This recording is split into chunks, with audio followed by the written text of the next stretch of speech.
They threw a black woman into a male prison, but had no clue she was a Delta Force commander. When former Delta Force commander Captain Aaliyah Brooks out of court in handcuffs, wrongly convicted for a crime she didn't commit, the system didn't just fail her, it underestimated her. Mistaken identity, fabricated evidence, a corrupt detective with a grudge.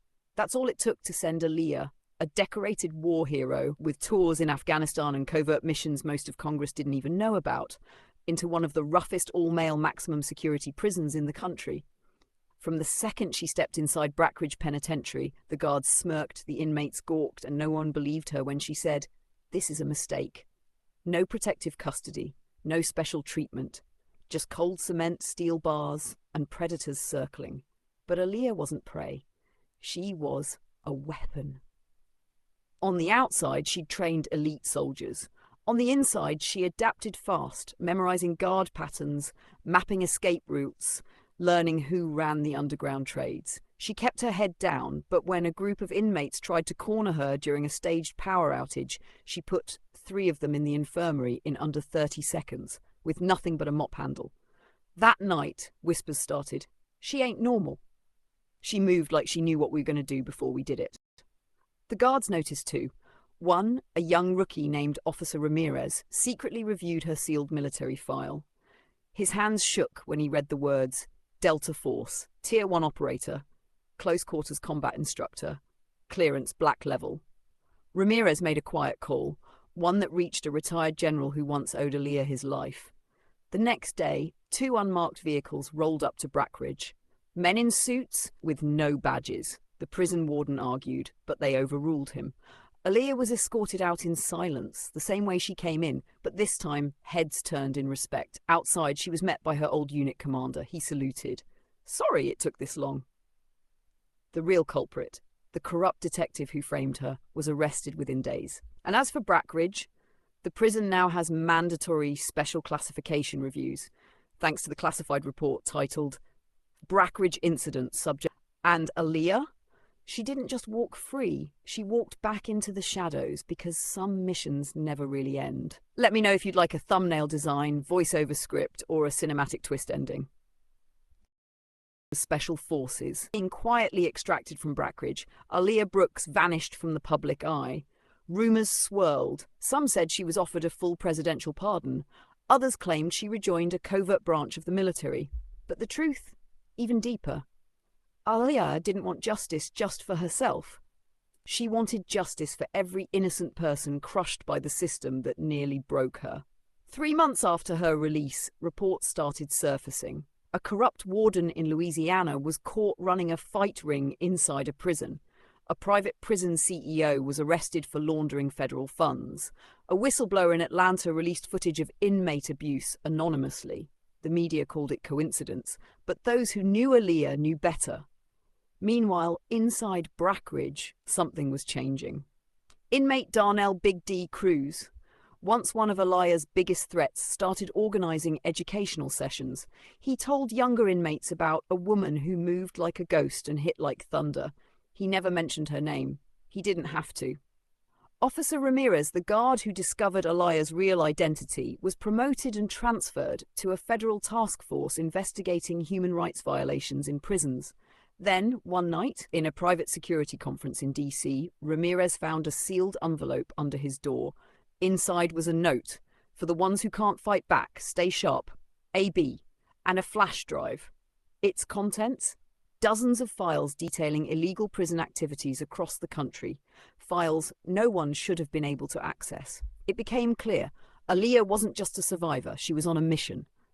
Some say she's working with a secret task force, others believe she's leading it. And the most dangerous men in the system? They whisper one name now when things start going wrong, when security fails, when files go missing: the ghost of Brackridge, because it's the detective who framed out. The ghost of Brackridge grew louder, but no one could trace her. Not officially. She never showed her face, never left fingerprints, but the damage she left behind? Unmistakable. In Arizona, a judge who fast-tracked convictions for profit suddenly resigned after confidential emails were leaked. In Mississippi, a for-profit prison mysteriously burned down. Every inmate evacuated 15 minutes before the fire started. And in DC, lawmakers began receiving anonymous dossiers, each one exposing backdoor deals between politicians and private prison lobbies. Behind it all was Aaliyah Brooks, no longer just a wrongly accused veteran, but a precision weapon turned against the very corruption that targeted her. But her mission wasn't complete.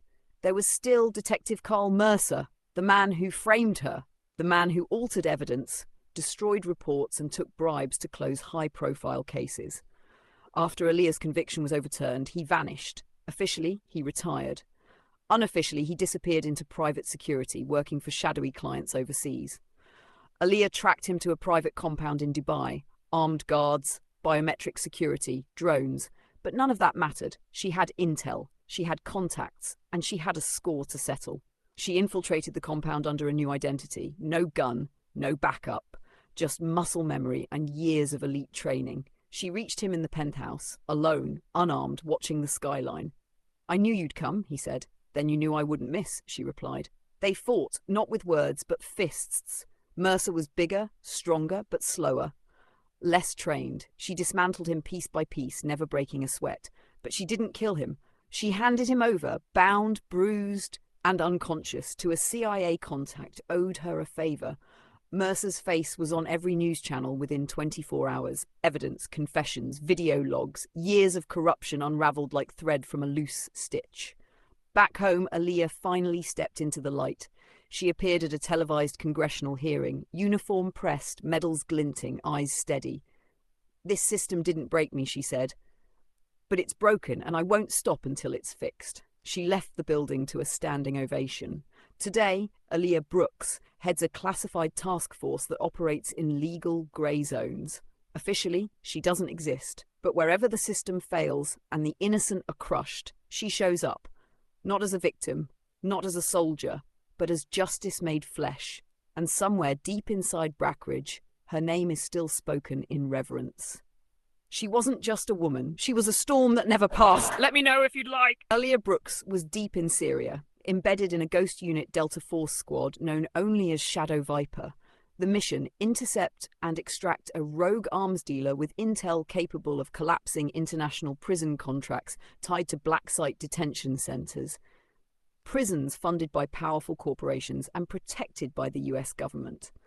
The target's name: Dmitry Salenko, former KGB, current supplier of biometric surveillance tools to private prisons across the globe. His client list? A mix of corrupt politicians, CEOs, and mercenaries. If exposed, it would scorch governments and bring down billionaires.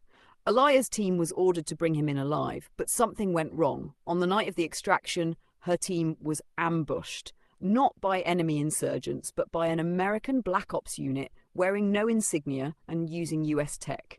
2 of her team were killed. The extraction bird never came, and when Aaliyah dragged Salenko through the desert to a safe house, she found a hit squad already waiting. Somehow, they always knew where she was. So she improvised. She uploaded Salenko's data to a secure satellite channel, encrypted and split into 5 fragments, each one sent to a dead drop owned by 5 veterans she trusted with her life. Then she did the unthinkable. She let Salenko go. "You think I'm the monster?" he hissed. "No," she said. They are. 3 days later, the official report said, "Mission failed. Salenko escaped. Captain Brooks compromised. Someone buried her clearance, scrubbed her record, labelled her unstable." 6 months later, she was dishonourably discharged for a crime she couldn't even defend against him because the evidence was sealed by national security. And the final nail? She was framed for insider arms trafficking, the same charges they buried her with. That's how Aaliyah Brooks, war hero, elite operator, patriot, ended up in a courtroom listening to a judge call her a disgrace.